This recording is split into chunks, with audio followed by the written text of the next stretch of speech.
धन्यवाद। मैं तो सबसे पहले जामा विधानसभा के रही 3 बार विधायिका सीता सोरेन जी, जो आदरणीय गुरु जी की पुत्रवधू है, उन्होंने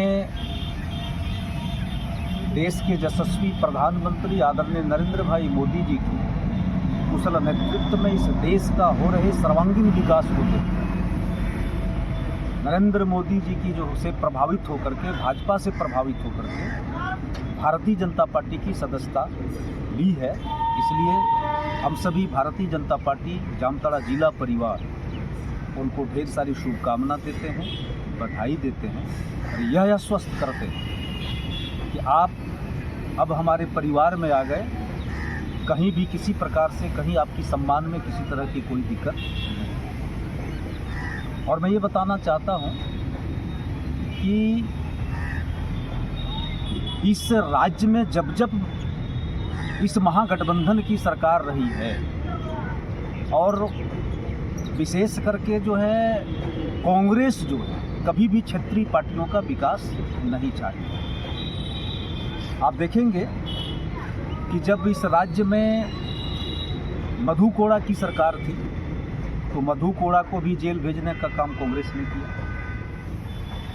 आदरणीय गुरु जी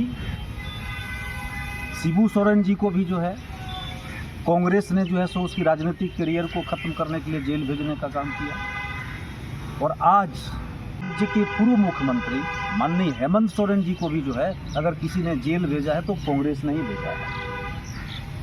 इन सभी बातों को देख करके जो है, इन सभी चीज़ों को देख करके जो है माननीय सीता सोरेन जी ने जो है सोचा, समझा, विचार किया और विचारोपरांत, मंथनोपरांत उन्होंने समझा कि एक जनप्रतिनिधि होने के नाते अगर किसी क्षेत्र का सर्वांगीण विकास हो सकता है, जन जन का अगर विकास हम कर सकते हैं तो मात्र सिर्फ भारतीय जनता पार्टी की ही सरकार में कर सकते हैं। और देश के यशस्वी प्रधानमंत्री नरेंद्र भाई मोदी जी के कुशल नेतृत्व में ही क्षेत्र का सर्वांगीण विकास हो सकता है। तो निश्चित रूप से विकास से प्रभावित होकर के भारतीय जनता पार्टी में आई हैं और सीता सोरेन जी के भारतीय जनता पार्टी में आने से निश्चित रूप से जो है भारतीय जनता पार्टी में और मजबूती प्रदान हुआ है, हमारा संगठन मजबूत हुआ है।